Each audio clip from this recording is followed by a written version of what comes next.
Most pilots train for emergencies they hope they'll never see. But when you're flying search and rescue missions for the Coast Guard, sometimes the problem is you don't even know what you're flying into. Most of the time, you really don't know what you're up against. And when things go wrong, they can go wrong fast. We got focused on that. The rescue swimmer in the back all of a sudden starts yelling, up, up, up, up, up, up. As I pulled up and looked down, there goes the power lines right underneath us. But it's a risk that they have to accept because every time they launch, there's somebody counting on them. I used to always tell my crews, we don't know their name. We don't know who they are. We're going to search like it's your brother, your dad, your cousin, or your best friend. Everybody got that same level of effort. Sometimes the environment itself is the biggest challenge. You launch off a ship, your only landing point is the ship. Because the reality of a career like this is not everybody makes it through. I've lost several friends. Everyone that I've lost, I've always felt were a better pilot than I was. Today we talk with Russ, a retired Coast Guard rescue swimmer and helicopter pilot who spent decades operating in some of the most demanding and unforgiving environments in aviation.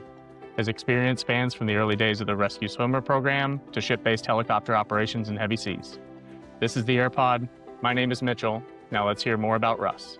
Growing up in Colorado, I had seen the ocean one time when we went to Disneyland. I think I was like 6 years old. But long story, but I ended up in the Coast Guard.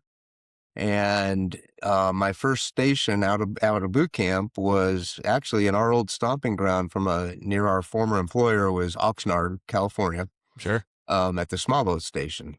And we would do boat op. We call the helicopter come up. We'd be the platform they would train on for hoisting. And I got hoisted up into an H-52 helicopter. And I thought, well, that was really cool. Prior to that, my only thought of aviation, growing up in Colorado, I was a skier, and every ski magazine always had helicopter skiing. And so there was a little bit of a dream to go, oh, I'd love to be a helicopter pilot so I could go heli skiing. Yeah. So after that, getting hoisted into an H-52 helicopter, which are long retired, shortly thereafter, a message came out that said, hey, we're starting this new helicopter rescue swimmer program. And so being 19 years old and having been on the high school swim team, lifeguard, I thought, well, that's right up my alley. Had no idea what I was getting into. So I went to rescue swimmer school, graduated in September of, can make me do math, 86. Okay. One of the rescue swimmer program, when you graduate, you're given a number. So obviously the first guy that graduated is number 1. I was number 68. They're up to 1,200 something right now. Jeez. Wow. Over a 40-year span, we just had the 40th anniversary of the rescue swimmer program. That's cool. So that got me into aviation. And my first unit was Traverse City, Michigan on a Sikorsky H-3 helicopters, which also have long been retired. And so that was the intro, was as a crewman and a rescue swimmer. So rescue swimmer in Traverse City, Michigan, then went to Kodiak, Alaska. And at the time, not every unit became a swimmer unit right away because there wasn't enough people.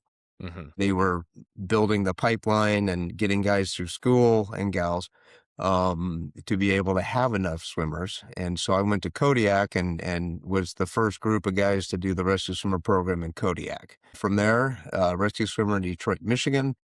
By that point, I was in Detroit nearing my 10-year mark in the Coast Guard. So I joined in 84, had no idea what I wanted to really do with my career.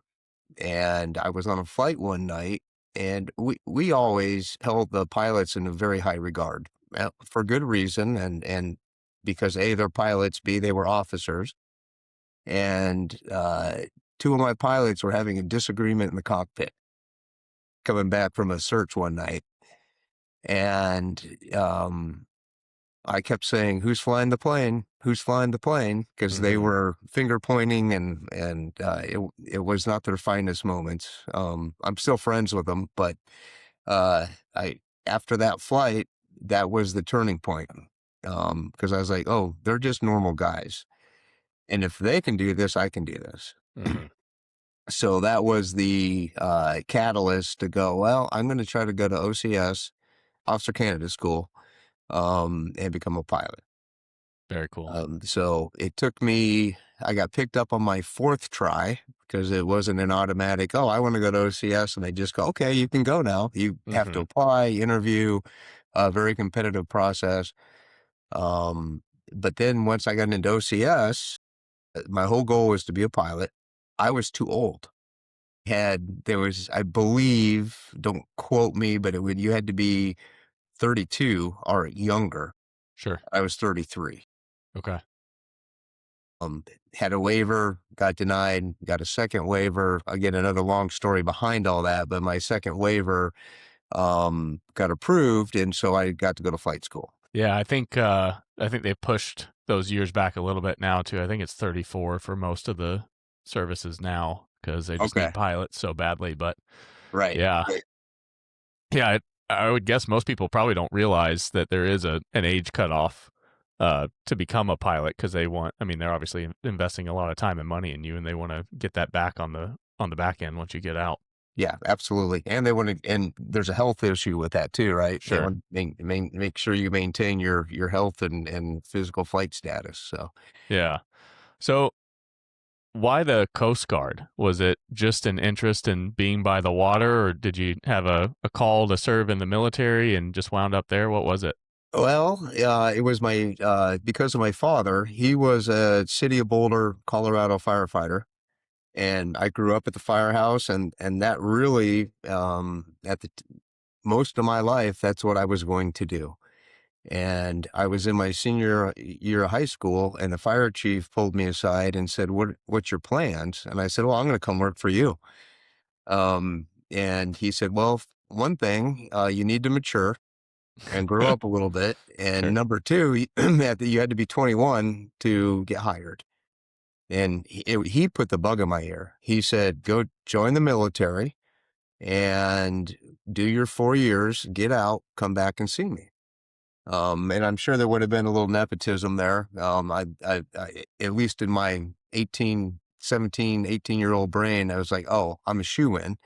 I'll absolutely be able to carry on the family tradition. So I was watching Miami Vice, the original Miami Vice, Hmm. and there was a bunch of Coast Guard stuff on there. And I thought, Coast Guard sounds interesting. Of course, pre-internet. uh, Yeah. So library, uh, phone book, found a recruiter, talked to him. And actually in Denver, there was a Coast Guard recruiter. And my dad took me down there in April of my senior year. And I went through the process and did delayed entry. I went to camp in September. Okay. Yeah. A recruiter in Denver for Coast Guard. Yeah. That's pretty Yeah. funny. You'd be surprised. But he covered like Kansas and Nebraska and Wyoming and Sure. Cool. Yeah. When you're talking about the different stations you were at for what rescue swimmer, it makes sense now, but I guess I think Coast Guard is, on the coast, not the Great Lakes. But I guess they cover all that territory too for the same type of missions you would do on the ocean. absolutely. And everybody underestimates the Great Lakes. I will say that. Hmm. They can be pretty treacherous. Yeah. Uh, and particularly in Detroit, we also did ice rescues because when the lakes would freeze, ice fishing's a big thing there. And there was years we were as busy in the winter as we were in the summer. Yeah. I can imagine. So, And with a large metropolitan population, at least around like Detroit, and then you get down into Ohio, Toledo, Cleveland, everybody had a boat, hmm, but not everybody had common sense to run a boat. So right. it kept us fairly busy. Now, in contrast, in Kodiak, obviously, um, uh, uh, the weather is way more severe, but they're 99% of the time it's professional fishermen. Hmm. And those guys are a lot like ranchers and farmers. They're the I got it guys. So typically when they'd call for help, it was almost too late. Right. So there's a happy medium in there somewhere. I don't know what it is. Yeah. I do want to get into some of the rescue side of stuff later, but so you went off to training. What's the training pipeline like when you get, obviously you went in, like you said, as a rescue swimmer. So is it just basic training the same for everybody and then you split into your specialties? Yeah, so Coast Guard, you go to boot camp, and then you're what they call a non-rate. So you don't have a rating, or a job, or a job title. So you wait for a school, and variety of things you can do. Um, in the aviation world at the time, it was called ASM, Aviation Survivalman, was the rate the rescue swimmer was actually the crew position.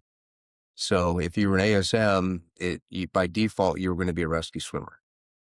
And along with that job was maintaining all the life support equipment, all the issuing of gear, helmets, flight suits, gloves, boots, etc. to everybody. On the aircraft, it was the float bags that would inflate if they did a water landing. It was fire bottles, and then the swimmer program, that was going to be your crew position. And early on in the program, most of us were dual qualified. I was a avionics man in an H3, which was like a navigator, prior to being a swimmer, because we didn't have enough guys to do the swimmer program yet. I was a qualified swimmer, but we didn't have enough to be standing duty. And then I got qualified in the H-65 as a flight mechanic when I went to Kodiak. So I think now that's a pretty rare thing to have a guy dual qualified because of the specialty and the way the swimmer program grew over the years. Mm-hmm. So did that answer your question? Yeah, it did. Okay. At the time you became a rescue swimmer and you were getting on the helicopters, that predates our, I guess, modern understanding of crew resource management. What was that interaction like? You talked about the respect that you guys had for the pilots, but did it feel like, they were, not to say above you, but for lack of a better term, they were the higher authority and you were just to be quiet and do your thing in the back? Uh, yes, and you're right. CRM was not really a thing. There was a lot of not verbatim, but a lot of sit down and shut up, or sit on your hands. Right.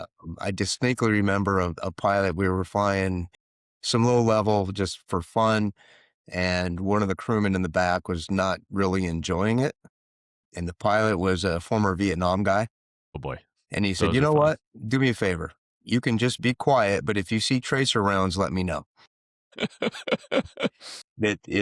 We've improved greatly.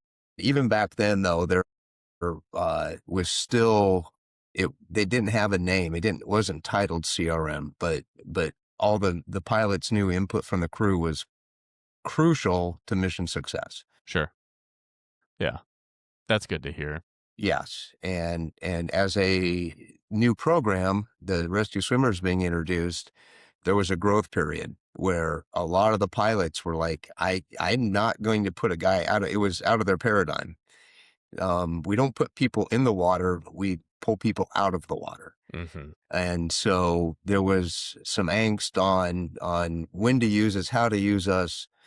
And over the years, obviously, we became a very important resource in the aircraft. Sure. So, But the beginning, it could be a little rough. so prior to rescue swimmers as a position, would it just be, show up to the call, lower a guy on the hoist, have him grab somebody and pull him up, or what was the That process? happened, but it was fairly rare. Okay. And I know at the time, the two helicopter platforms were the H3 and the H-52. Both of them were amphibious. Mm-hmm. So depending on sea conditions, they could land on the water, Mm. and there was a platform that we could hook up and add basically a step in the water to get people onto the aircraft. So it was not a defined role. It was just do what you can with what you have to help save somebody's life. Yeah. Yeah. I guess in my mind, rescue swimmers kind of the point of the Coast Guard, at least these days. You're trying to pull people out of the water. How do you get them out?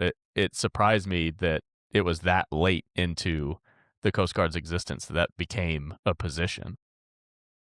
Yes, and there's a lot of history that goes into that. I know you want to get into the pilot stuff, but a little bit of background. I believe it was 1984, maybe it was 83. There was a disaster vessel called the Marine Electric, and it was off the East Coast, fairly near to Cape Cod. A lot of guys in the water. I want to say 30 something, but again, don't quote me. I don't have that memorized. They were hypothermic and unable to, the helicopter showed up, we put a rescue basket down. They were unable to get into the basket on their own. And that was the catalyst for Congress to say, okay, Coast Guard, you need to have a rescue swimmer program. Navy had one for years, decades, primarily for off the aircraft carriers. Anytime they're launching jets off of carriers, they're going to have a helicopter flying in orbit, the Delta pattern, and in case one splashes, they have a resource to go save the pilot immediately. So early on, like when I went through school, we used the Navy Rescue Swimmer School as the training resource. So we would do our life saving, our like learning how to pack life rafts, learning how to pack parachutes as part of the aviation survivalman rating. Now it's AST, Aviation Survival Technician, but Mhm. same thing. Once we finished that, then we went to Pensacola and went to the Navy Rescue Swimmer School. And then if you graduate there, then you were a rescue swimmer. Nice. It didn't take long. I graduated in September of '86. In December of '86, there was a tragedy at the training facility in Pensacola where two instructors actually drowned a kid. Oh, no. And what they didn't know is he had an undiagnosed heart condition. So they were prone to hold you under, probably longer than they should. And with this undiagnosed heart issue, the young man passed away. And that shut the school down for a while.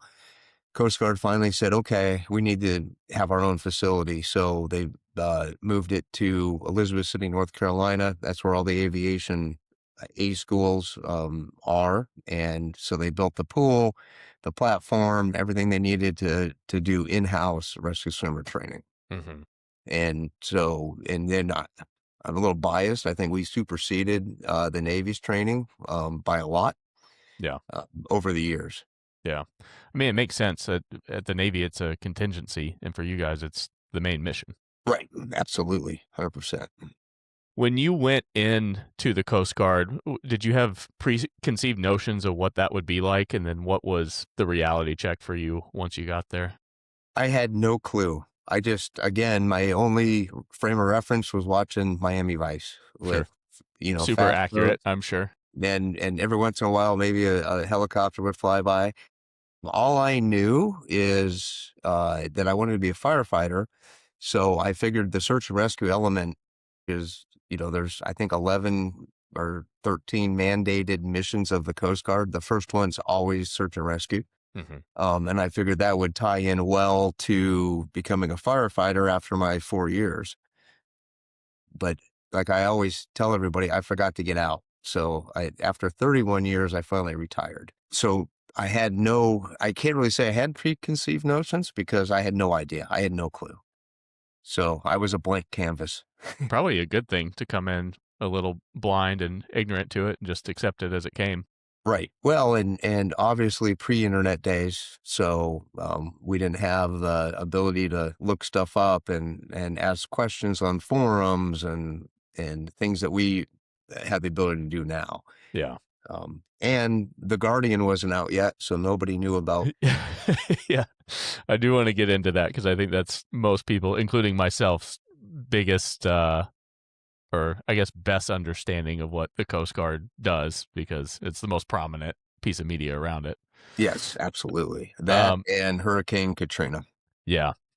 You said that there's a number of missions that the Coast Guard is responsible for, with search and rescue being the primary one. What are the other missions? Oh, you're going to put me on the spot. I don't have them all memorized, but I can tell you. So search and rescue, drug interdiction, migrant interdiction, waterway safety, which includes aids to navigation, living marine resources, fishery enforcement, national defense. I don't think I hit them all, but you get the idea. There's a lot. Right. So it's not just rescue swimmers and helicopters, right? Like there's Correct. a number of missions that someone going into the Coast Guard might be trained to do. Yeah, well, we'll get into that, but I'll just flash forward. When I was stationed in Atlantic City, New Jersey, post 9/11, we would have almost daily security patrols up the Hudson, critical areas in New York, and that was your mission. Obviously, you could be put on a search and rescue mission at any time because you're always ready for that. But when you launch on that, the primary mission was port security. Yeah. Yeah. Short story. I was on a cruise. This was probably 2016. So I think there had just been the earthquake in Haiti. And we stopped at a cruise port in Haiti. And I guess a few weeks prior, it was either an earthquake or a hurricane that had come through there. But either way, a few weeks prior, a cruise ship leaving the port, there were locals trying to jump onto the cruise ship as it was leaving the dock. And so there's a big ordeal about it. I don't know how that ended up for them, but when we went, as we got ready to leave port, there's a Coast Guard 60 that came over, U.S. Coast Guard 60 that came over and was just circling our ship the entire time leaving the port. Right. And I was trying to think, like, where'd they even come from? I don't know if it was Puerto Rico or the Keys or something, but it's just wild to see. And that defines what you were talking about with the different missions. Like they were, I guess, security for a U.S. ship, obviously not U.S. flagged, but primarily U.S. ship leaving Haiti. Right. Well, and obviously this podcast, your mission, my background is focused on aviation, but then you also have the ship-based part of the Coast Guard as well. And they work in concert with each other. We can get into that too. Deployments with a helicopter on a Coast Guard cutter. Right. You spoke about your pathway into, how you kind of stepped your way through the different roles you served in the Coast Guard. What would be a traditional pathway for somebody? I mean, is it common for enlisted guys to go to officer candidate school and, become pilots or just officers in other ways in the Coast Guard? Or is it typically a split, like the enlisted guys stay enlisted and retire and the officers start as officers and that's it? Yeah, I don't know numbers. I think ever since Coast Guard aviation started, there's been enlisted guys that have become pilots. It's not rare, but it's not an everyday occurrence either. So it's somewhere in the middle. And then the other two avenues are obviously the Coast Guard Academy, and then OCS from somebody that's straight off the street. So you graduate college and you say, I want to join the Coast Guard. You have your college degree. You can apply for OCS. You go similar process, interview, application package. And if you get selected, like my OCS class was split virtually 50-50 on prior enlisted attending and folks that were off the street, right straight out of college. So for the prior enlisted folks, the first several, it was, I don't know what it is now, it's 17 weeks long. So the first part is basically boot camp all over again because they need to get the civilian folks in the mindset of being in the military. And then from there, once everybody was on the same page, it went into, roles, missions, leadership, et cetera, of becoming an officer. For those that go through the academy, I know like with the Air Force, for example, you can have an idea what you want to do, but when you go into the academy, you are needs of the Air Force. When you get done, even if you have the highest scores they've ever had, if there's not an F-22 Raptor seat available, you're not flying an F-22 Raptor. Is it similar with the Coast Guard Academy where you don't really get to pick your path? They just put you where they need you? Yes, you can request and say that's what I want to do. And I know that every academy class has men and women that go directly to flight school. But you're right. Maybe it'll take 12, or maybe they'll take 6, or and so not everybody's going to get what they want. So Yeah, always have a backup plan. sure. I, For somebody who's coming off the street, let's say,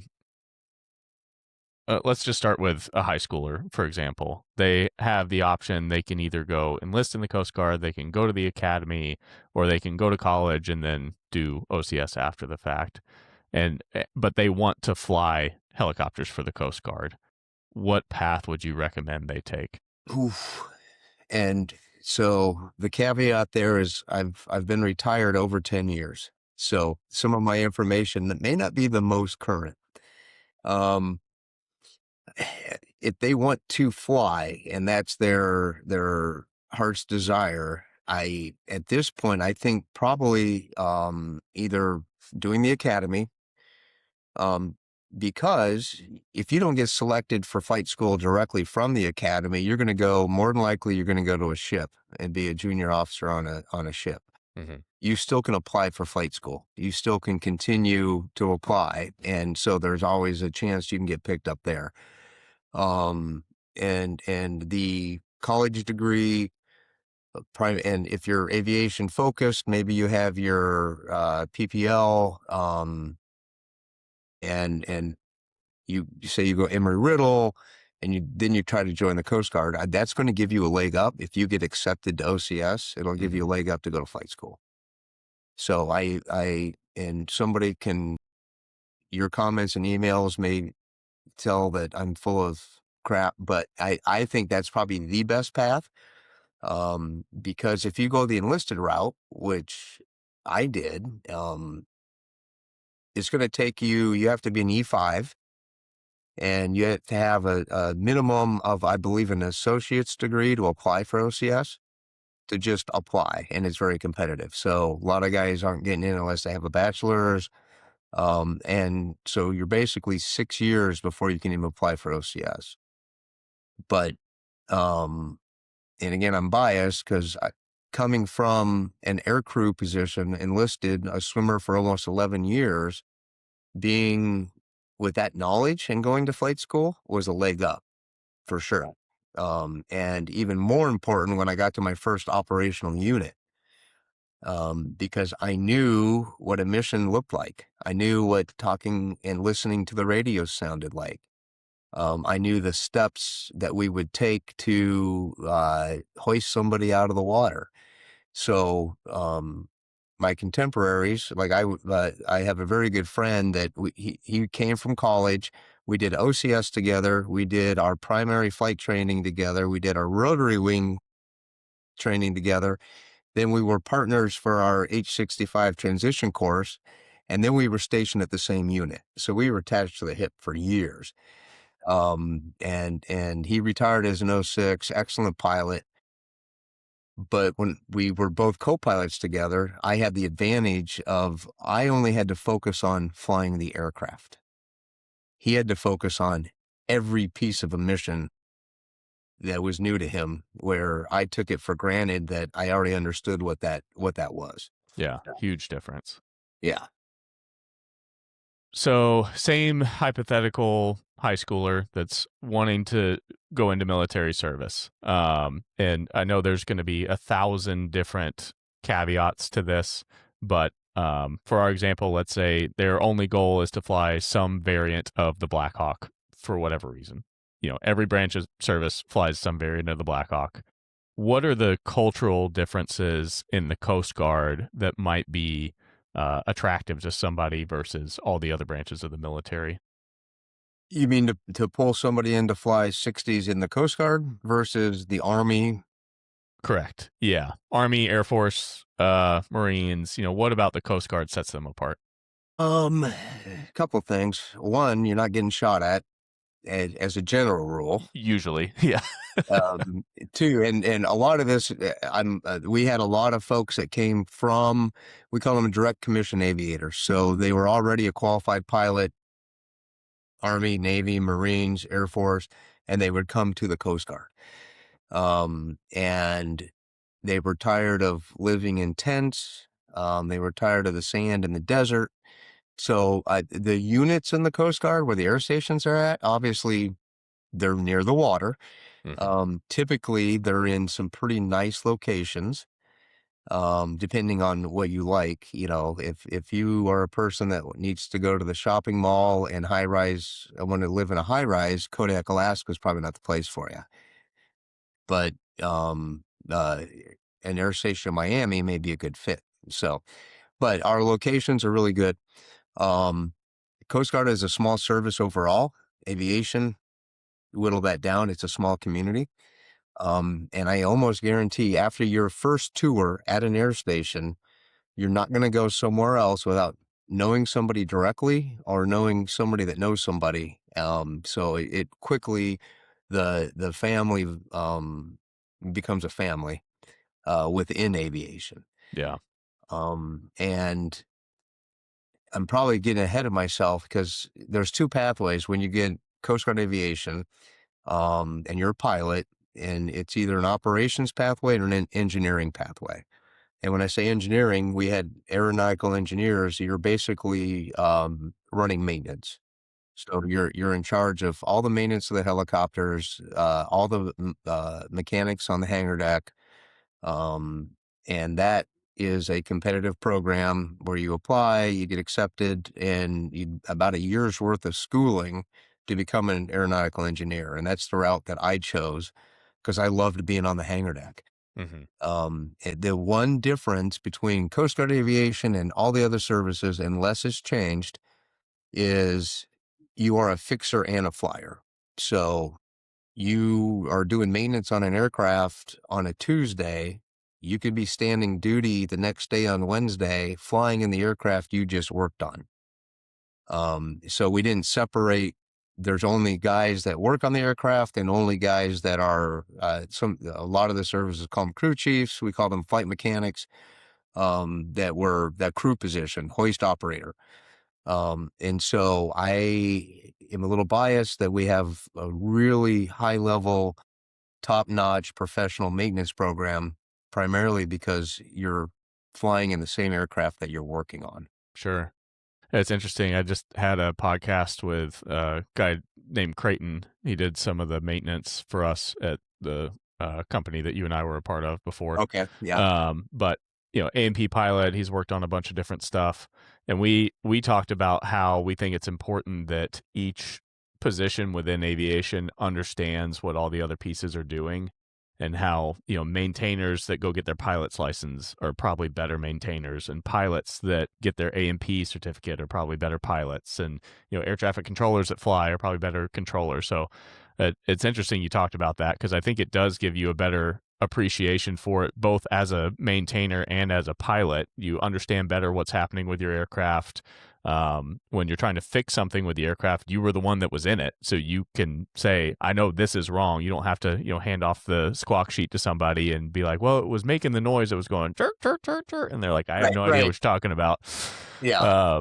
So yeah, it's just, I think that's cool that you guys did both aspects of that.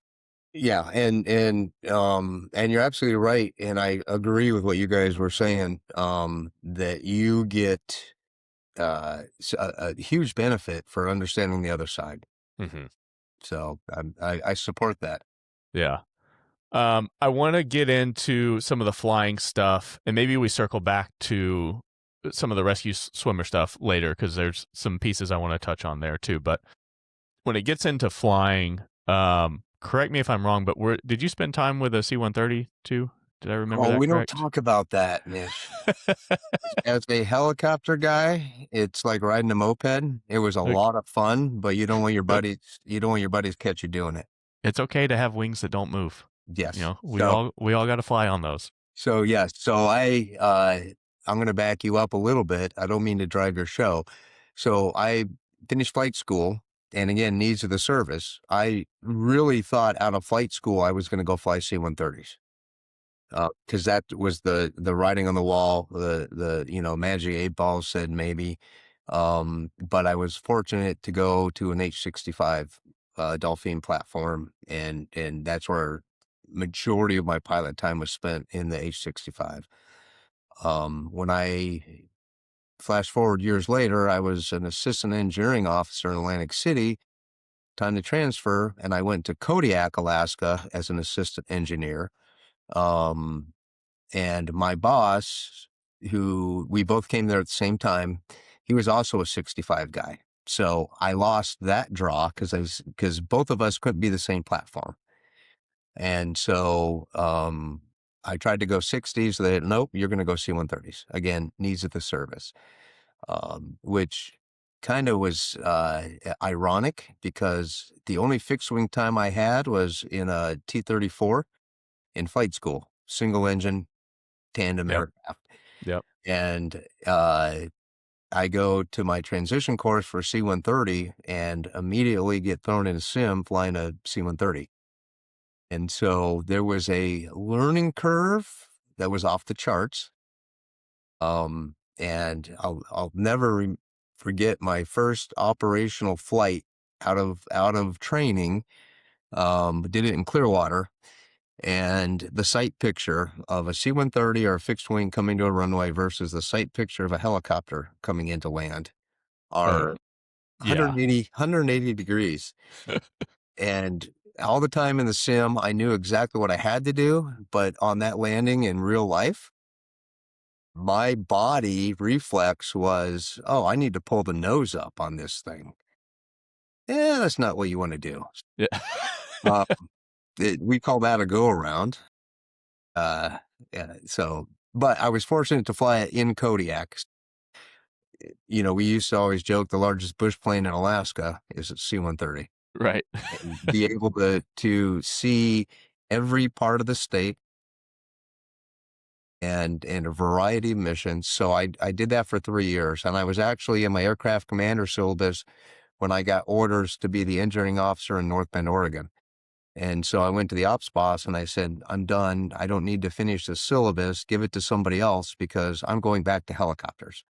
So I ended my career as a first pilot in a C-130, which was fine. And honestly, it was a lot of fun. But as a helicopter guy, it was the landing and takeoff that made it the best part of the day. The 10 hours doing a fisheries patrol or a search, and you're just droning on and on and on. But it was a good experience. Now, I flew the C-130, the H variant, H model.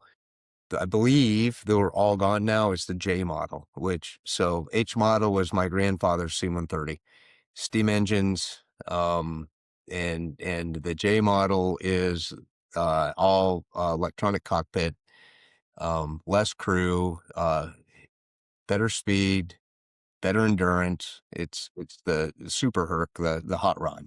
Yeah. Yeah, I wanted to dive into I thought I remembered that, and then now that you talk about it, I also remember you saying you don't talk about fixed wing stuff because you're a helicopter guy. But Yeah. But behind closed doors and on a podcast that who knows who's going to hear this, I will say it's a awesome platform. yeah, It would do things that you would not expect an aircraft of that size to do. sure.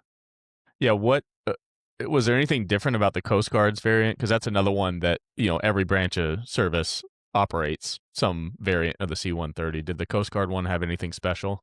Well, I would say we had observer windows that sat in the cargo bay, but there was large observer windows. So obviously, when you're on a search, you had something to look at. Mm-hmm. I don't know if the other services had it, but we had like flare tubes on the ramp where we could put search flares and dump them out. Other than that, I believe they're extremely similar. And it's a pickup truck. It's modular, so we could put a pallet and a sensor on it, which we did often, and particularly when we were doing counter narcotic work, in Central and South America, with some high tech sensor equipment. We could put a tank in there. I've hauled fuel trucks in there. Just utility to the max. So was the primary mission then, kind of the high endurance searching that you talked about, relocating of stuff, I guess, logistics operations, is that primarily what it's used for?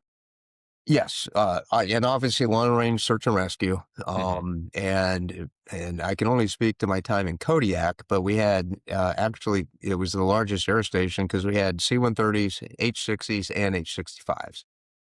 H-65s are deploying on the ships into the Bering Sea. H-60s were doing the SAR all throughout Alaska. And, with helicopters, they're prone to have issues and they need parts. So Hmm. we could deliver parts anywhere across Alaska in no time at all. And we would be a cover asset for the H-60s and H-65s. They're going offshore, and so we would launch and we would be a comms platform, a relay platform for them, and if something was to happen, we would be able to identify where the aircraft was, give them survival gear if they needed it, etc. Very cool. But a lot of logistics, and I don't know if you remember the days of Loran navigation.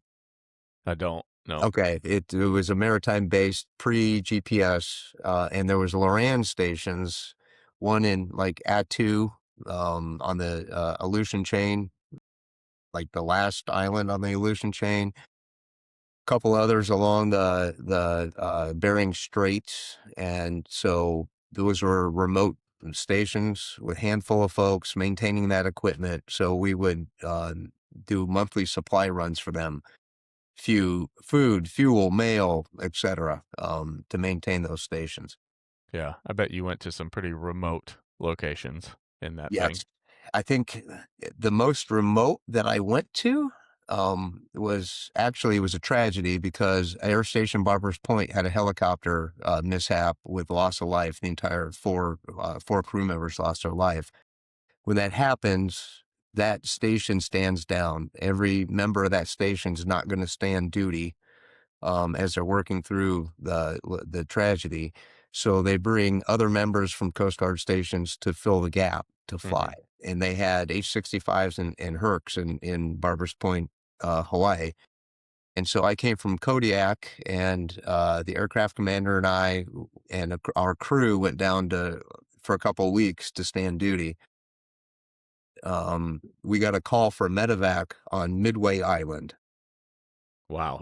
which I've heard of Midway my whole life, a little World War II, and so that was probably the most unique mission I had. Was a guy was on a ship, needed help, so they were able to put him on a small boat, get him to Midway, and then we flew him from Midway back to Hawaii. Yeah, that's out there. That's a haul. Yeah, yeah. So that I hated the reason I was there, but that was a really unique experience. Definitely. Yeah, going into the helicopter side now, I want to start. So you said you flew, was it only the H-65? Correct. Well, Okay. and the variant of the Jet Ranger in the flight school, the Okay. L-206. Yeah. So the H-65, I guess for people that aren't familiar, is a little smaller than like the Black Hawk variant, the H-60. It's quite a bit smaller. Yeah. Yeah. When it comes to capabilities, how's the Coast Guard looking at what stations need 60s versus 65s and what missions are they sent on? Great question. And that's changing. That's very dynamic because the H-65, I believe the first one came into service like 85, 86, and they're becoming end of life. They just got extended, I believe. But the Airbus is somewhat still supporting them, but the parts are becoming harder and harder to get. So the Coast Guard is transitioning a lot of the units that were traditionally H-65s to H-60s. And I don't have the layout of which ones, but it is happening. But traditionally, the H-65 smaller footprint, so it was the workhorse for deployments. to be able to land on the ships and do the missions from there, primarily counter narcotic work. The newer cutters can take an H-60 just fine, so that makes sense. Um, and so that's the standard joke. H-60 guys used to make fun of us for having to deploy on a ship. Now guess who gets to go to the ship? Good luck, boy. Yeah. So You told me a story one time about having to land on the ship in the 65 and how it had some unique capabilities to kind of attach itself to the ship in rough seas. Do you recall that? well, yeah, the Talon system is what we called it. So on the landing on the flight deck of the cutter is a round grid made of I believe it was stainless steel, but it was heavy duty with holes. It looked like a waffle pattern almost. Mm-hmm. And we would mount the Talon on the underside, hydraulically operated underside of the aircraft, and it worked off the weight on wheels switch. So as soon as the weight on wheels switch hit, that was if you had it turned on, the Talon became active. And so assuming that you landed in the correct spot on the ship, you would activate the Talon and it would reach down and grab that deck fitting. And if it missed, it would come up and rotate itself and try again, rotate, try again. And then once it hit, it would suck you down. And if you had weak struts or struts that were going bad, that was a good way to blow them out totally. I'm sure. Yeah. Is when it would compress that. As soon as you're done and the aircraft's tied down by the tie down crew, then you would release it so you would maintain that pressure on the struts. Gotcha. And would it stay attached through like shutdown, or are they tying down when the rotors are still turning? They're tying down while the rotor's still turning. Okay. So primary tie downs. So the four primaries, two in the front, two up a little higher, just below the transmission on the helicopter. Those are the primaries. Once those are on, you can shut down the aircraft. And then the secondaries are 2, 4, 6 on each side, chains. The primaries were nylon strap. And then the secondary tie downs were chains. And how rough a seas could you take to land on the ship? Officially, or I guess, yeah, officially, and then whatever you're willing to share. I should have pulled out my flight manual and scrubbed up on that. I can't remember the limits, but they were fairly high. And really, when you're out you launch off a ship, your only landing point is the ship. Sure. Depending on where you're at. Yeah. And so we were very careful to keep that in mind. The ship's crew is understanding of that as well. And there's times where they would have to say, they'd give you the limits, pitch, roll, yaw, and it would be within limits. And they would say occasional, whatever it was, out of limits. So you kind of had to do some average math. Mm-hmm. But end of the day, you're getting on the ship one way or another. Yeah. Was there ever a flight where you thought you weren't making it back onto the ship? There was a couple of well, we knew the landings were a little bit not pretty. Yeah. And it's funny, again, Coast Guard training is so well done that there is a standard across the board. That's why, like, we were so successful in Hurricane Katrina. Because, and using 65 as an example, I can get an aircraft commander from Atlantic City, a co-pilot from Miami, a flight mechanic from Kodiak, and a rescue swimmer from Los Angeles. Mm-hmm. Never met each other. They can get on that aircraft and go execute a mission with no issues at all, because the standardized training is so good. That's pretty special, because they're operating in extremely different environments, and I'm sure their mission set that they did day in, day out was very different. The Miami guys are probably doing a lot more, people on charter fishing boats or drug intervention, and the Kodiak guys are freezing to death half the time. And yeah, it's a good mix of people.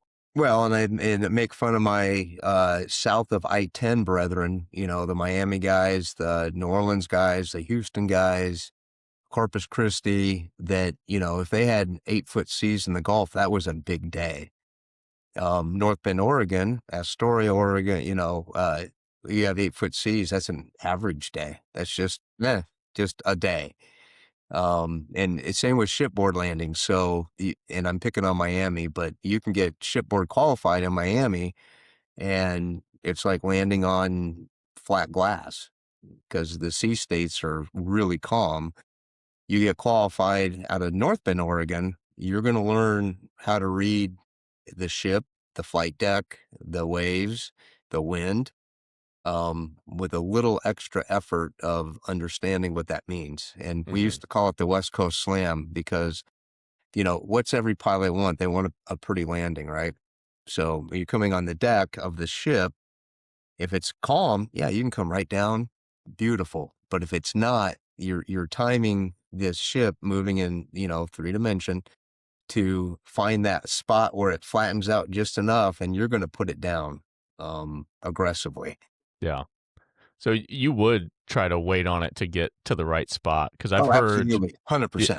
yeah, I've heard Navy pilots talk about Navy fixed wing pilots talk about, you're flying onto a pitching deck, like you're just trying to hit the deck. It doesn't really matter what position it's in, because when you have that forward vector of motion, you don't really have the luxury of trying to time when the ship is at the right, orientation. Right. Well, and at least we had the ability to, you can hover over the spot, and sometimes it would only take a few seconds to read what the ship was doing.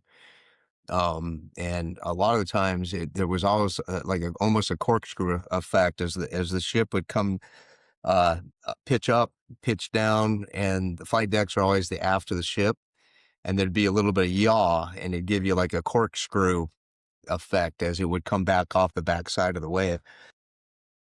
But if you're patient enough and you have enough fuel, you can, obviously we're not sitting there for 15 minutes, but you can look for and anticipate that flat spot. And it's a quick moment in time. It's a snapshot that you hope to hit correctly. And then you guys don't have, on, I guess, any of the platforms, any ability to refuel in the air, right? You're just stuck with what you got. Well, we had what they call HIFR, helicopter in-flight refueling, off the ship. So Okay. if you had an issue, and basically there's a fitting on the deck of the aircraft. I believe the 60s have it too. Don't quote me, but 65, there's a fitting on the deck, which is a fuel fitting. And you would drop the hoist down, and there was a special fuel hose with a saddle that you hoist it up, and where that saddle sat at the hoist, there was enough room to put the fuel line into the deck, and they would pump fuel from the ship into the helicopter. That's crazy. And we practiced it. I've done it several times. I never had to use it in a real life scenario, but it's a safety mitigation that's an option. Yeah. It reminds me of the Hacienda plane in Vegas, the 172 that set the record for most continuous flight hours, and they had like the pickup truck, and they would raise the fuel hose up to them and refuel it in there. Yeah. Yeah. And I'm sure there's guys out there that have had to use it in emergency. I just never experienced that. So the 65 was primarily on the ship. If you were at a station that had the 65 and a 60, and it wasn't a shipborne mission, would it almost always be the 60 that was sent out? Could it handle rougher weather, have longer loiter times, anything about the 60 that made it preferable? Yeah, I think the only unit that had that was Kodiak, and it was 2 different mission sets. So they called it ALPAT, the Alaska Patrol. That was the 65s in Kodiak. The 60s were, and there's times where a 65 could be on a training mission, near the base, and get a call for search and rescue. And since they're in the air, they're going to go. But primarily the 60 was the search and rescue resource in Kodiak. 65s are dedicated to go on the cutters. Don't believe there's any air stations that have other than Kodiak, that had a 65 and a 60 standing duty at the same time. Gotcha.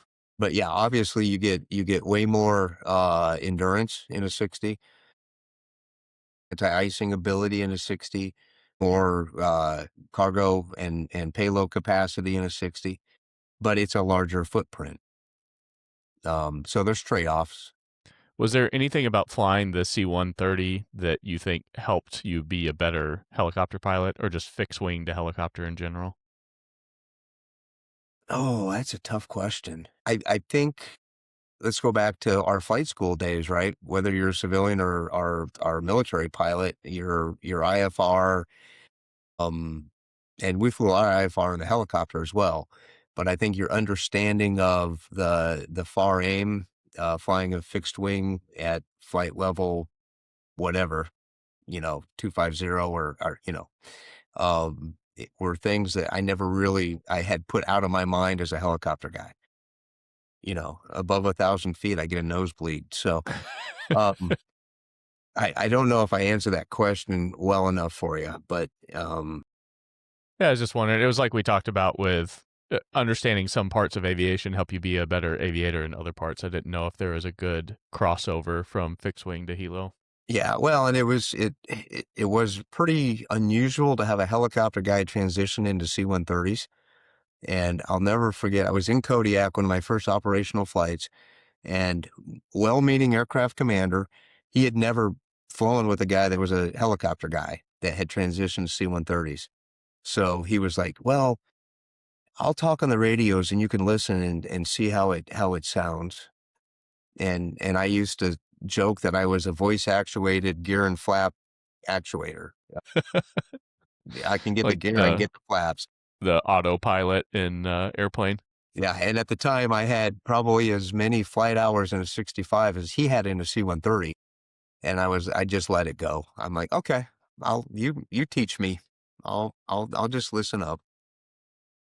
It was humorous at the time. Yeah, and I think regardless of airframe, the aeronautical sense is aeronautical sense. And understanding that whether you're flying a Robinson or a Learjet. Yeah. Those core competencies are important.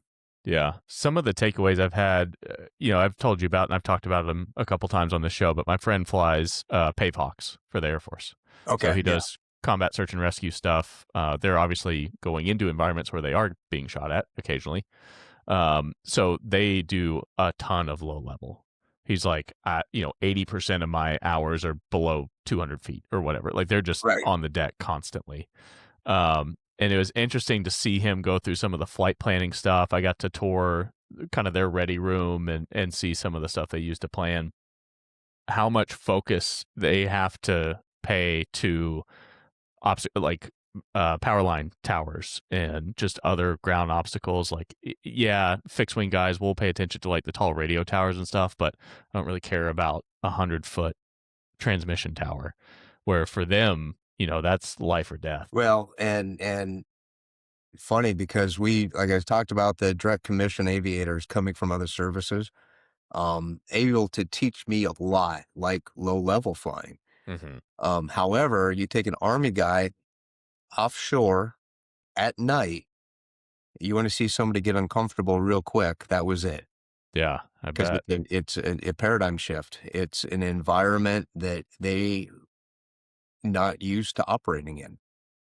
And so it quickly they understood it and became very proficient. But that first night flight hoisting offshore was always an eye opener. Yeah. Did you guys have auto hover? Yeah, yeah. It was an augment mode. We used it, but not often. It would depend on sea state mission, what you were doing. Obviously, we trained with it. And there was times it would be beneficial, and there was times it would get in the way. So when you're offshore at night with no visual frame of reference, what do you have instruments that are helping you maintain the hover? You do, but a lot of it is obviously literally lived and died by a radar altimeter, Hmm. which was primary. And if you're hoisting, most of the time there was something to look at. Now, it was a different frame of reference because it could be a 50-foot fishing vessel, and you're hovering at 40 feet. You're not seeing much of that boat, but it's there, and there's a lot of tunnel vision involved because the pilot, obviously in the right seat, looking down. Co-pilot's job is to keep you out of the water, really. So his primary scan's on the instruments, and providing the pilot information because I'm looking at that ship. And the hardest thing to do is not, you can end up, if the ship's moving like this, if you're not careful, you're going to end up moving the helicopter like this. It's finding that happy medium of a decent hover that's allowing the boat to move and you're not following the motion of the boat. Yeah. So we would pick the nose out, I don't know, 30 degrees, if the wind was in a good spot. So we had a little more view. And you talked about the CRM, the flight mechanics in the back are what has saved my bacon more than once, but they're literally conning you in and you trust them explicitly. So the flight mechanic's going to tell you forward and right 30, forward and right 20, forward and right 10, 5, easy forward and right hold. And so you're listening to him, you're listening to input from the co-pilot, and you're doing your best to visualize what you're hovering over. Yeah, man. The staying in one place, I would guess you guys want to have your frame of reference as the boat or the person you're trying to rescue, because obviously, the wind's blowing them or the sea's blowing them and you're trying to move with them a little bit, but to keep your altitude relatively stable while, the boat's doing this and pitching and rolling and moving away from you and the person's maybe going the same way as the boat, maybe they're not. That's tough. Yeah, and we had procedures in place where we could fly a pattern, mark whatever we're going to be hoisting to, say it's a person in the water, and then upwind of that, be able to put a couple of flares in the water, and then come back around. So then those flares are giving you a visual of what's happening, as you look up a little bit of horizon. But with night vision goggles, sometimes it wasn't ideal because it would blind you with the flares. So Sure. there was always trade-offs. Yeah. Yeah. This is really interesting to get into the details because obviously I understand how complex it is, especially in an environment like Kodiak where it's just awful weather all the time. Again, we've seen The Guardian, we've watched Deadliest Catch, we know what it looks like, but the complexity of all that is pretty mind-blowing. Yeah, and again, I think you had sent me some questions like the difference between civilian and military flying. I think the training for military pilots is continuous. Not that the civilian's not keeping up to date and keeping proficient, but I think in the military it's a continuous cycle. And we have the ability to come back after flight and debrief and say what went wrong, what went right. Yeah. And lessons learned. And, what are we going to do different tomorrow than we did today? I think for me, that's one of the big differences. But also I haven't flown as a civilian, I don't know if you're talking 135 ops, 121, or just private pilot. Yeah. Well, any of it. And I think the debrief that you mentioned is one of the most underutilized tools for civilian pilots because you just don't get trained in it on the civilian side.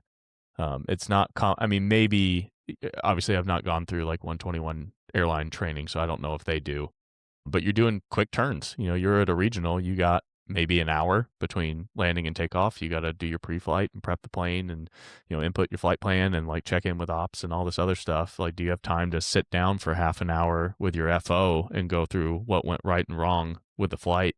Some guys do it. Maybe they do an abbreviated version, but even if you're just some guy who has his Cessna 180 or his Cherokee 180 and you're wanting to, go do a weekend flight to get your $100 hamburger, are you sitting down after that flight and saying, okay, well, I, entered the pattern like this, and I kind of did a banana when I was turning to base, and I was a little high, and probably not. Most Yeah. people aren't. Yeah. In a perfect world, they would be, but I think also ego and humility is something you have to look at, and in both worlds. But in the military, you want to have confidence, but you don't want to be have too big an ego and not be able to receive that feedback. Yeah. Yeah, and a lot of people do take it personally. Like, you're attacking me as a pilot instead of you're giving me advice to be a better one. Right. And I think the other difference too is search and rescue. In our operations manual, I had the ability to bend metal on an aircraft if I need to save a life. Yeah. I want to dive into that, cuz that's the part that stands out to me as such a huge difference. I've talked with a lady that was a refueling boom operator on a KC-10. I've talked with Spencer, who was our helicopter pilot at the last company, flew Yep. 407s. He does like air ambulance stuff now. And two very different mindsets. She's coming from the mindset of there's people's lives at risk, obviously, and the military, I think, accepts higher risks because of just the environment they operate in. But what was interesting to me about what Spencer talked about is they don't have that mindset, at least anymore, where I thought, air ambulance, you're called out to a scene, there's somebody, bleeding out in the field somewhere. He was saying there's EMS there almost always. We're not search and rescue. They're getting medical attention, Right. and I'm not going to risk the 2 or 3 or 4 people in my helicopter to go get them when there's already EMS there. But with the Coast Guard, like you said, you guys had just explicit authority to bend metal and basically risk your lives to go save somebody else's. So can you talk about that risk management at that level? It obviously my life and the life of my crew was primary. The person I was going to save, and this sounds harsh, is secondary. I want to bring my guys home alive so we can do it again tomorrow. Mm-hmm. But the mission set is we want to go save a life. And yeah, so if we had to exceed limits on the aircraft, as long as you could justify why you did to save a life, no harm, no foul. Now, if you exceed limits and you're just flying around screwing off, you're going to have to answer to the man for that one. But and so I think we were really good at accepting risk with what mitigations we could. And what I understand now from the civilian side is the risk mitigation is the default no, because there's no reason to do this and put people in jeopardy. And so, and we would have the option as an aircraft commander and a crew to say, no, we're not doing this. It's kind of hard to find that crew that would say no. And it has happened, but I think it's more rare than anything else. The risk mitigation is what's important. And I used to joke, we're, in the aircraft, CRM, we're a democracy. However, as the aircraft commander, I get 51% of the vote, because I signed, that's my plane and you're my crew. And I'm willing to accept any and all ideas and ways to do this different, but I have, overriding authority at the end of the day. Mm-hmm. But and again, it's trusting your crew. It's knowing that flight mechanic and that rescue swimmer.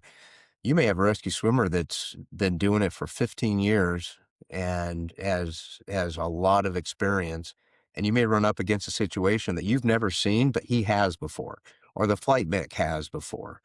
And so you're receiving that input gratefully to have that and go, thank you. That's a Yeah. good idea. Yeah. When you're going out for a mission, say, let's just use the example of, rescuing a sinking boat or whatever. You're going to rescue somebody.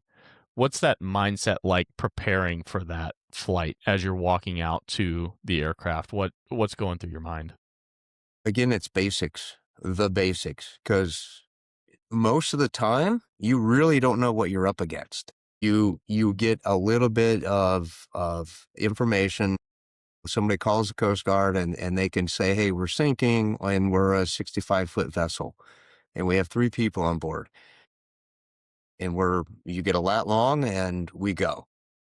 What you don't know is what kind of, is there rigging on the vessel? Are the people, 80 years old? Is one of the person an infant?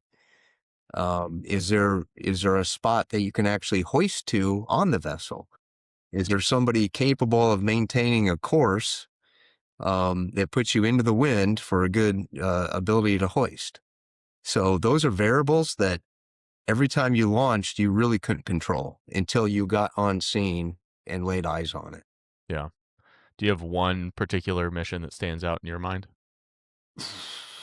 I I don't. Well, I actually was on a podcast recently that'll come out here in a couple weeks, but I told the long version of this story. But Atlantic City, called the Bow Mariner. It was a 400 plus foot freighter that had, I think the number was 300 metric tons of ethanol, Oh, and wow. it exploded. Oh, jeez. And Elizabeth City, North Carolina launched a 60. We launched a 65, and from miles away you could see the thing glowing. And it's funny. It was February, but it was flat calm. Little bit of wind, but the seas were flat calm, and we got there, and they had just left New York, so they were full of bunker oil also. So the seas looked like, I always use the analogy, those like from Spencer Gifts, the little wave machines that go like this, it has the oil in it, and the waves are really slow. That's what it looked like because it was covered in oil. It didn't look like water. It was again paradigm shifts. But that's another scenario of you don't know what you're up against. When you got there, there was I think there was 20, I want to say 24 or 25 crewmen and only 6 survived. Jeez. And they were the ones that were able to get into a lifeboat um, after the post explosion. And the rest were lost at sea, whether trapped inside the vessel or in the oil water mix. So, but that was transitioning to the civilian world. Sometimes it was difficult because your day gets boring. Sure. Yeah. And you're programmed to not know what you're going to get every day you go and stand duty. And we stood duty like a fire department. Basically, every 4th day you were there 24 hours. Learned very quickly to not lay in bed at night and wonder if you're going to go fly. You learned very quickly to sleep as much as you can in case you went to fly. Hmm. So that was a learned behavior. Yeah. When you go out for a mission like that and it sounds like maybe you haven't been a part of one in particular, but I'm sure you know other guys that have. Maybe you get set out on a mission and for whatever reason you weren't able to accomplish that. Again, rescuing somebody, they go under before you get there, or for whatever reason that mission fails. And I use the term fail because the primary objective of the mission wasn't completed. We know that failure is just kind of a state of mind, and there's always things you can learn from and all that. But you're set out to complete a task and you weren't able to complete it. How is that processed by the flight crew as they come back from that? And I've had several of those. The ultimate goal is to go and save somebody's life. Secondary goal, as dark as it sounds, is to give family closure. If you're going to recover somebody that has lost their life. And I used to always tell my crews, and my philosophy was, we're going to search for this person. We don't know their name. We don't know who they are. but we are searching like it's your brother, your dad, your cousin, your best friend. And so every search we went on that I went on, everybody got that same level of effort. And I think like any first responder, you deal with it's easy to celebrate the victories. And the ones that you didn't succeed at are kind of studied in the dark, if you will. And you learn quickly that you had to share that with others. You had to talk about it. And I'm not talking a kumbaya, hold hands in a circle, but you had to have an ability to vent. I think overall the community has gotten better because it used to be the best place to do that was at the bar. And that turned into not such good habits. If that was your coping mechanism, and I've been there, I've had friends have been there, and that does not solve anything. That's your little public service announcement for your podcast. Do you think that process is harder for one crew member than another, like maybe the rescue swimmer that has to go down in the water versus the pilot that is still separated from that at some level? It can be, yes. But again, everybody's individual, right? And I am not I'm not in a position to tell you your own trauma because everybody handles it differently. But I will say and it's actually funny. I thought it was a funny story. I had a new co-pilot. I was an instructor pilot. We went on a SAR case, Atlantic City, offshore, maybe 40 miles, and a guy had got his arm caught in a winch, and there wasn't much arm left. Yeah. And I had put him in the right seat so he was able to hoist. And I told him as the guy was coming up, he was in a basket, he was mobile enough, but it was not a pretty sight. And I told him, I said, just don't look at it. Just don't look at it. And what's he do? Oh, I'm like, oh, you looked at it. Um, and so you learn quickly that everybody has a different skill set, Yeah. and I know I changed over the years. I used to be, as a swimmer, you're also an EMT, and I used to love anything gory, and I could throw something on it to stop it bleed. Now I'm like, yeah, no thanks. I don't need to deal with that anymore.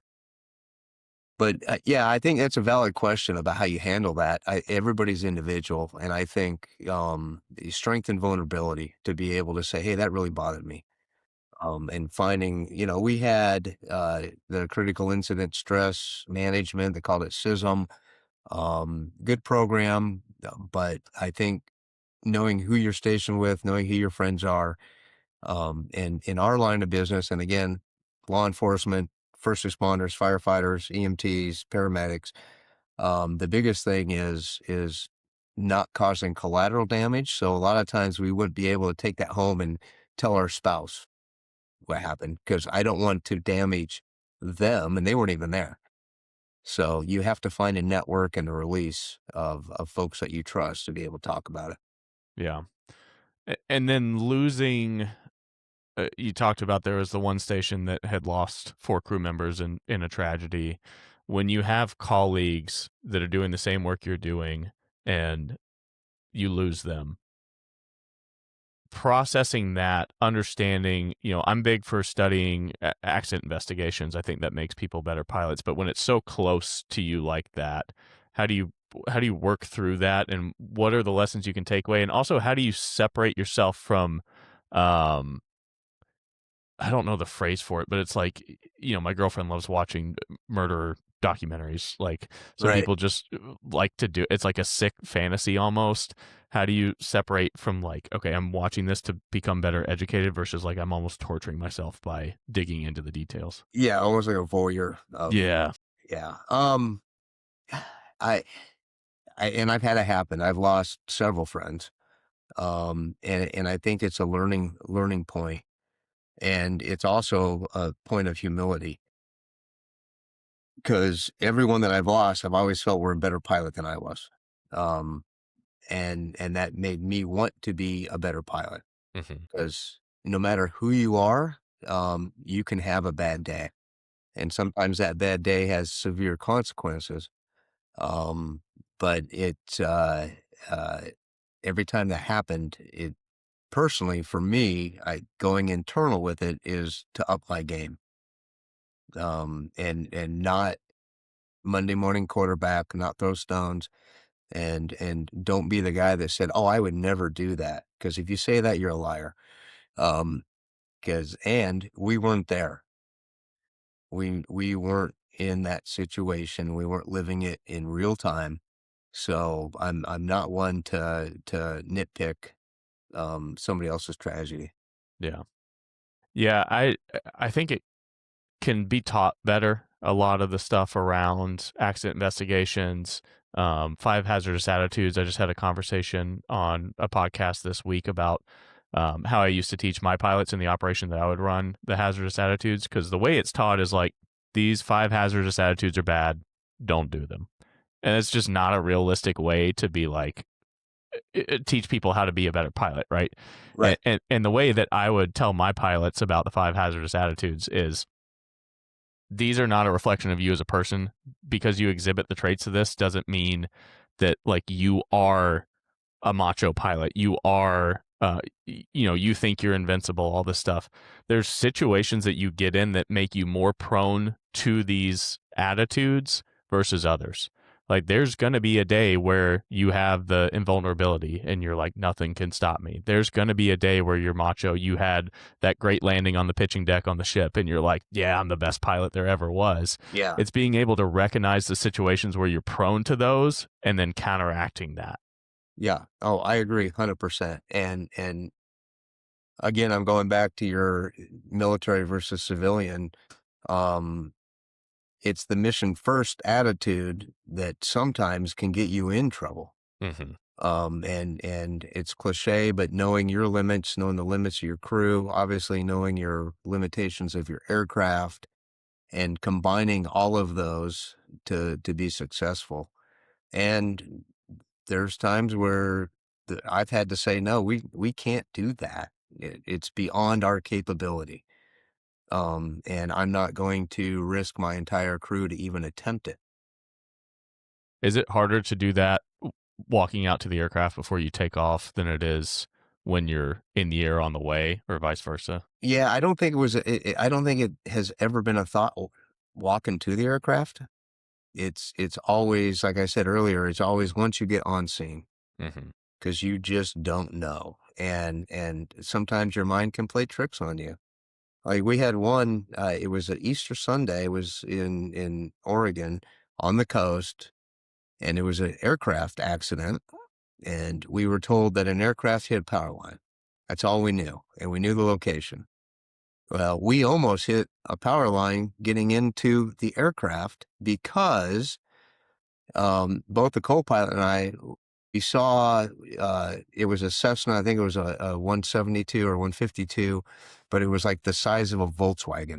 Mm-hmm. It was just completely balled up. And there was a guy walking around the aircraft, only one person there walking. And I'm like, how did he live? How did he live? And so we got focused on that. And the rescue swimmer in the back all of a sudden starts yelling. And we had briefed that there's power lines 3 times. We said, there's power lines on this approach. We need to watch for the power lines. Well, we got tunnel vision on the guy walking around because in our mind, we thought he was alive. And the swimmer's like, up, up, up, up, up, up. And you don't, when somebody says that, you don't hesitate. You just do. And as I pulled up and looked down, there goes the power lines right underneath us. God. Come to find out, the guy walking around the beach was a volunteer firefighter that just got there first before any of the rigs or anything. And obviously the occupant of the aircraft did not make it. But it's that mindset instantly that we lost focus. So I don't even know what your original question was to that story. But No, it was all good. Yeah, I was talking about the decision to call off yeah, and a it's mission. it's not easy, right? Yeah. It's not anything we take lightly, but it also allows you to come home and do it again tomorrow. Yeah. Yeah, I feel like, and you see it on the civilian side too, where you're at your airport and this is where I want to land, and it's just at minimums or just below minimums, and I just want to get down to this airport. I've already missed 3 times, but this time, like, I'm already here. I just want to land. And I wonder if that carries over where you're like, we're where the ship said they were, like, we're out here, but the weather's deteriorating and we're low on fuel, and like, maybe I can just see the light in the distance, and how difficult that is to say, no, we got to go home. Yeah. Oh, that's happened. But there's also times I pushed the limit, probably shouldn't have. Mhm. North Bend, Oregon, Oregon coast weather, a lot of fog, a lot of low vis, and there was times where we would do a low vis route rather than spending the time to pop up, get a clearance, fly the ILS, and we'd be like, oh well, we'll just do the low vis route, and we made it, but it was dumb. It was a dumb decision to do that. It's bad when you land on the approach end of the runway, get on the taxiway, and the tower goes, are you on the ground yet? Because we can't see the end of the runway right now. Yep, we're good. See the difference between flying military and civilian, right? If I did that in a civilian helicopter, I would have gotten hey, I need you to call this phone number. And as military and Coast Guard, it you almost get lulled into being untouchable, which isn't true. You're not, but you were given a lot of leeway. Yeah. When you're telling that story about the power line, it reminds me of the recent incident with the MD-500 that hit the slack line. Have you seen that? Yes. Yeah, and the helicopter that went to look for them almost hit the same one. Yes. It's just getting that tunnel vision on either you found the thing that you're looking for, or you're still looking for it, and your eyes are just on the ground trying to find whatever that is, and losing that situational awareness. That's tough. Yeah. Well, I had a mentor when I was a young pilot that stuck with me. He said to me, never let your aircraft take you someplace you're not willing to go. As a military aviator, I know you said you haven't really dealt in the civilian side as much, but what do you think military pilots should unlearn coming out of that military operating environment going into the civilian side? I think, oof, that's a good question. I think because there's so many policies and procedures and in the military that virtually not every, but a majority of the things you run up against, there's a policy or procedure for it.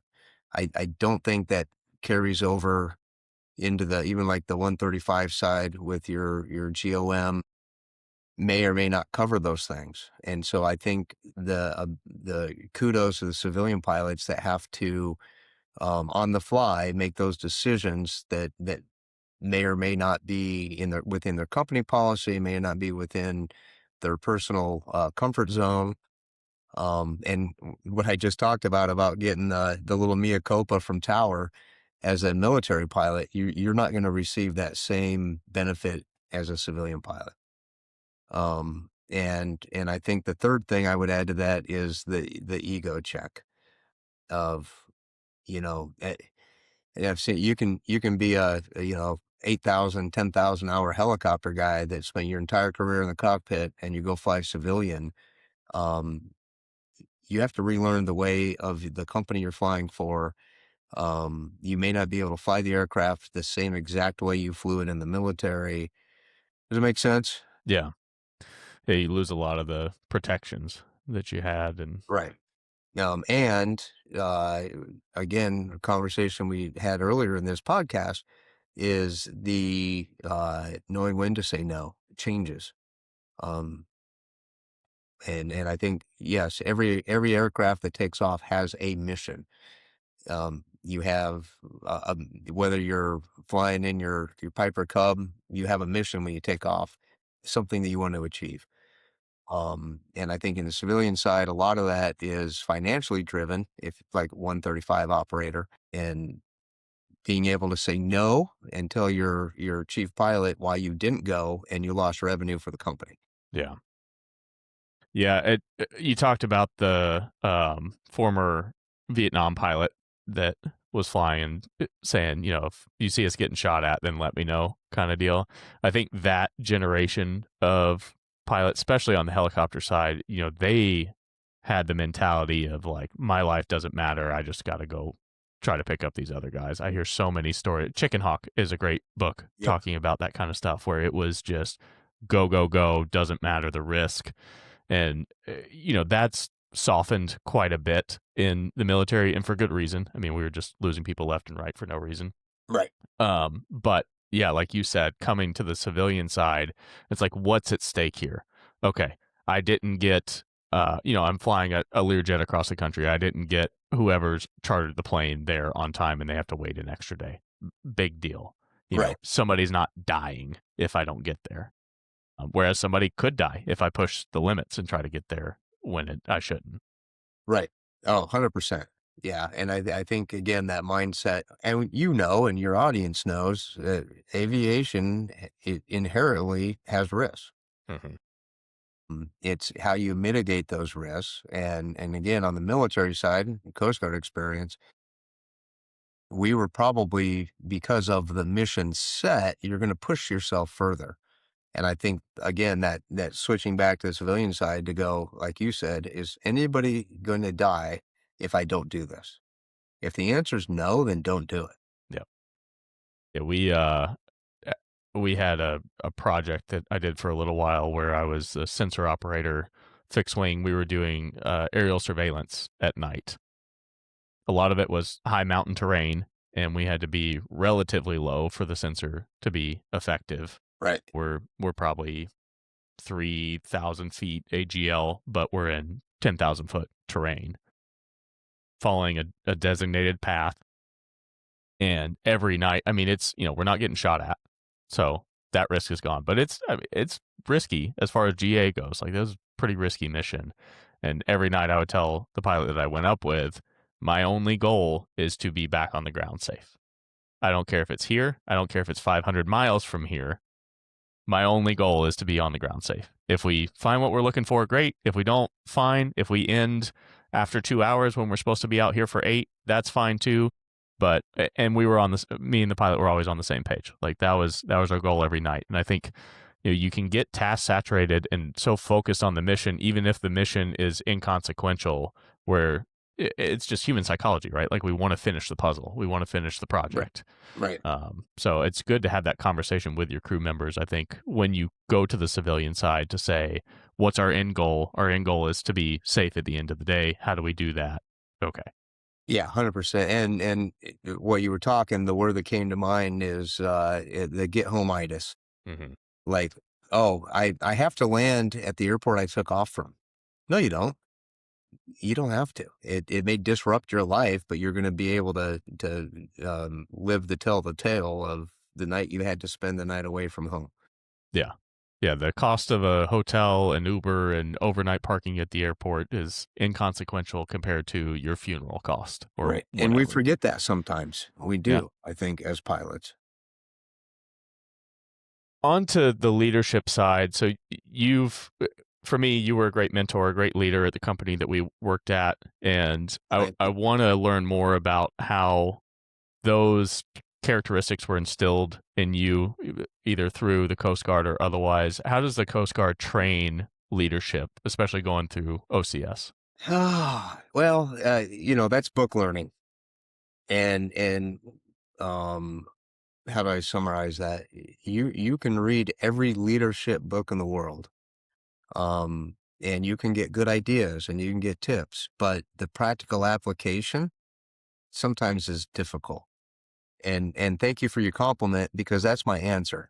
I had mentors, and I think that's how the best leadership is taught, is emulating leaders that I worked for in the Coast Guard, both in my enlisted world and the officer world, and also don't get the titles, somebody's position confused with mentoring. Because somebody that's junior to you may have more wisdom in a certain area in leadership that you can learn from. And I think that's the biggest thing. If young people are interested in going into the military and they say they go become an officer and they're 03, a captain or a lieutenant, depending on what service you're in, don't think that the people below you, including the enlisted, are not as smart as you are, don't have as much experience as you do. Be humble and open to receiving that input. And the other place you learn leadership is from bad leaders. So take those lessons, because I learned as much from bad leaders as I have from good leaders. Because I know that's not the way I want to be. Yeah. That's Goes back not to like the accident investigation stuff we were talking about. That's Yeah. accident investigation, but for interpersonal communication. Yeah, exactly. So you can deconstruct that bad leadership, right? And say, no, I'm not going to be that guy. Yeah.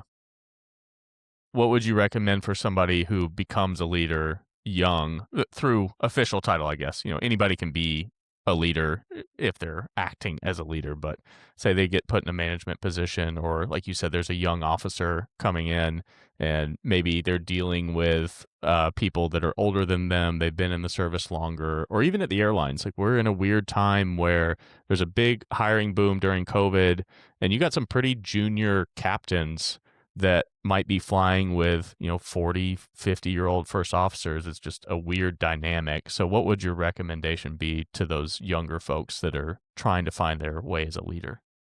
Well, in that scenario you just said, when they're the captain and their FO is 20 years their senior, may have even more flight experience than they do, is check your ego and understand where they're coming from. It's funny because there was a point a few years ago, I'm like, maybe I'll try to go back and fly. And I have a friend that works for a major. I won't name the company. And he said, well, if you do get hired, you'll probably never make captain. And I said, no, I don't care. I can be the grumpy FO telling the captain everything he's doing wrong. But if you are that grumpy FO guy that has a young captain, be easy on them too. And so that communication piece is huge. You But still want to go fly or no? I think those days are behind me. Yeah. I would not change anything I did in my career. And yes, usually when it's clear blue and 22 and I look out the window and go, oh man, it'd be a great day to fly. But when the storms come in and the viz drops to a half mile, I'm like, yeah, nope, I'm good. Yep. But back to the leadership piece, I think it's number one issues that I've seen with young guys that get put in that position is they try too hard. And the difference between your positional power and your personal power. And that's another way to say what I just said earlier is somebody junior to you, younger than you, less experienced than you may have that personal power of leadership that you can learn from. And the biggest thing is admitting when you are wrong as a leader. If you're going to lead, and our previous employer, we had a lot of folks, and there was times where I made mistakes, and I hope that you remember when I would say, yep, I called that one wrong. That's on me. And own your mistakes and fix them. I believe it's still true. Maybe it's not in the military. We would really call it intrusive leadership. Unlike the civilian world, where your personal life choices, things you're doing off work, really in the civilian world is none of my business as your boss. In the military, because of our mission set, the way we did things, we had intrusive leadership. Where if I knew that your wife just left you, you and I are going to talk about that. In the civilian world, maybe or maybe not. And if you want to be, in my opinion, a solid leader, is get to know your people. Know what they like, know what they don't like, know what drives them, know what things they avoid, what jobs they avoid. And as soon as you get to know your crew, you can fill the gaps and you make a pretty cohesive team, knowing somebody's strengths and weaknesses. But you can only do that by understanding who they are as a person. Yeah. And I would never recommend that somebody be invasive into their coworkers' minds, but I think that's a great, or their lives rather, but I think that's a great example of understanding the mental side of flying, especially. I mean, we talk about all the I'm safe checklist. Yep. Emotion is one of those. And you might not be able to recognize that. There's a lot of people that just kind of tamp stuff down and don't let it ever come to the surface until it boils over one day.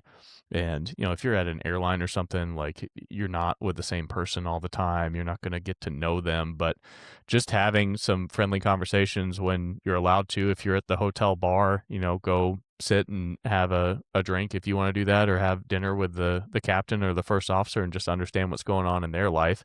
And it's not always, looking out for red flags, but just understanding where, like I said, with hazardous attitudes, understanding the environments that could trigger, for lack of a better term, something in that person, or they might overlook something because, their kid is going to college. They don't know how they're going to pay for tuition, or like you said, their wife just left them, or whatever that life event is that could cause distraction for them. I think it makes everybody safer on the whole to understand that stuff. Absolutely. And to your point earlier about don't recommend being, and again, that's the military way.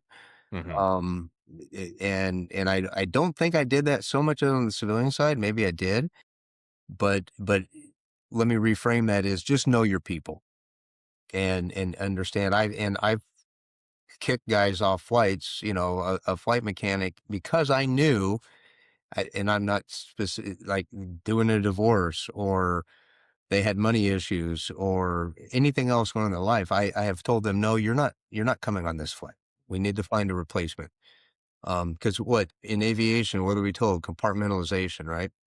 We're really good at that until we're not. And that's a fine line. And we can compartmentalize to a certain point, and then everything boils over and you can't keep anything together. So And being able to own up to your mistakes is one thing, but I would also encourage people to be forgiving of other people's mistakes, because I think we live in a time where people are quick to say, oh, you're a hypocrite, or that's not what you said before, look, haha, they messed up kind of deal. And just no one allows the grace to realize that everyone's human and everybody makes mistakes. And the ones who will actually come out and say, I messed up, here's how I'm going to do it better, those are the ones that we want to support. well, a summary of my in brief when I was an engineer. So all the guys working on the aircraft would work for me. And when they get to the unit, whether they were coming from another unit, very experienced, or right out of school, brand new, didn't matter. It's the same thing. Is my number one rule is just don't lie to me. And particularly the brand new guys, I'm like, you are going to make mistakes. And I have enough experience to know that you're going to make mistakes in your personal life. You're going to make mistakes at work.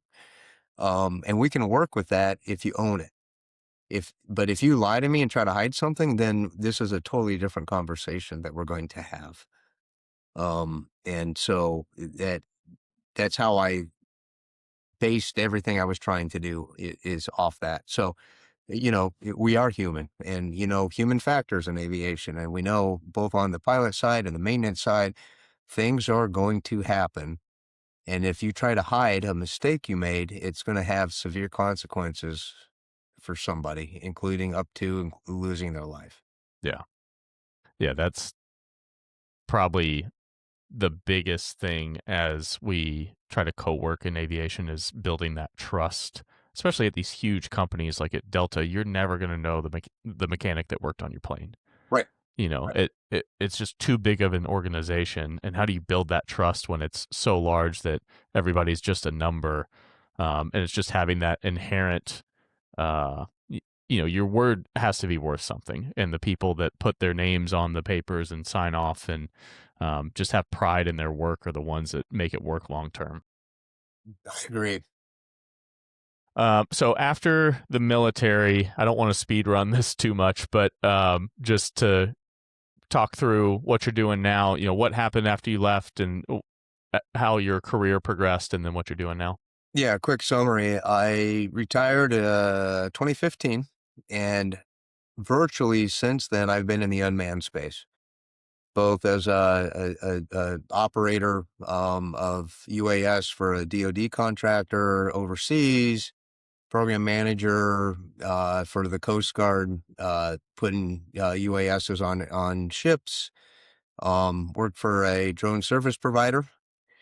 Um, and I had a little bit of time actually back in manned aviation. I was a business development helicopter guy for a local company, and helping with operations.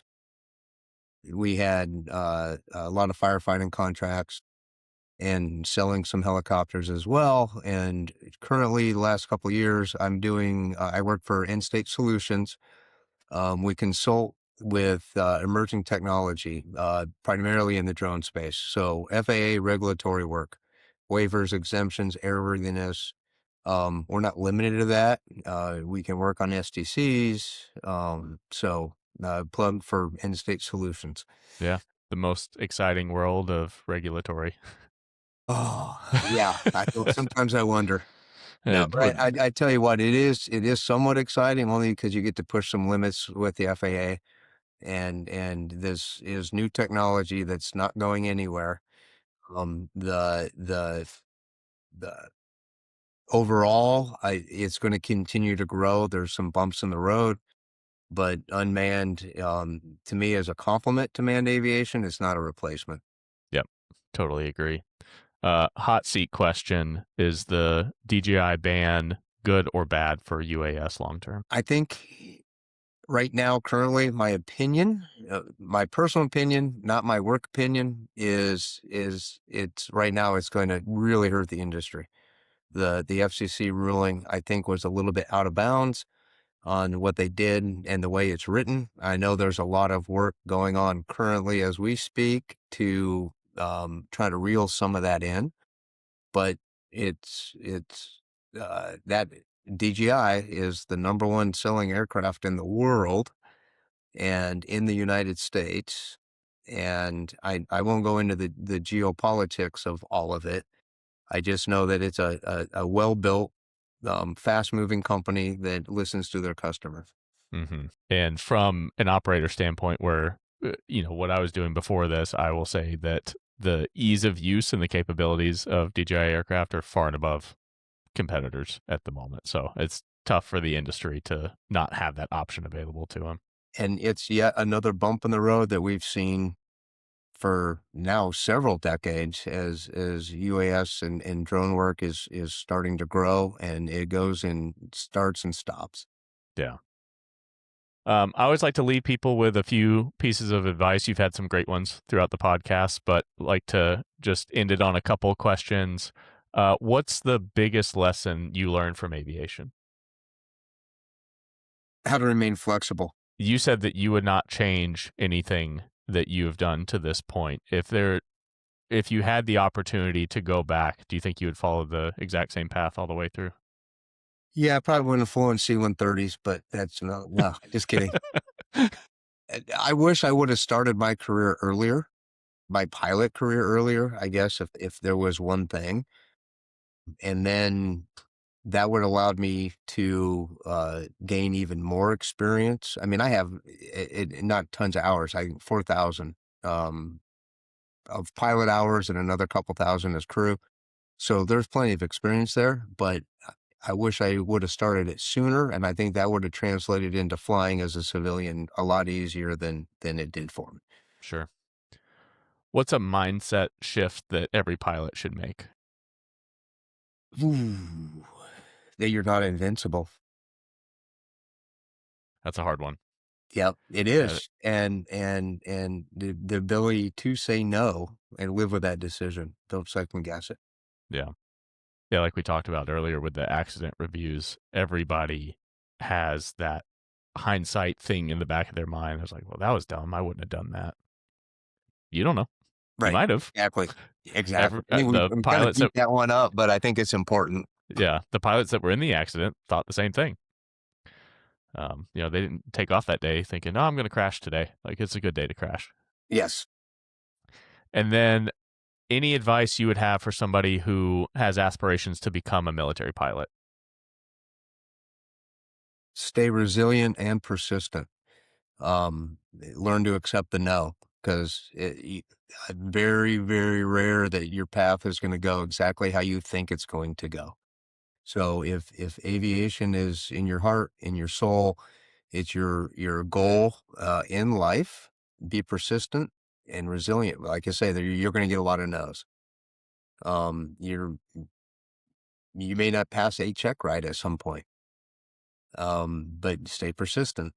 Hey, thanks for watching. If you want to hear more from aviation professionals just like Russ, you can subscribe to the Aerpod on YouTube, Apple, and Spotify. I will see you right back here on the Aerpod.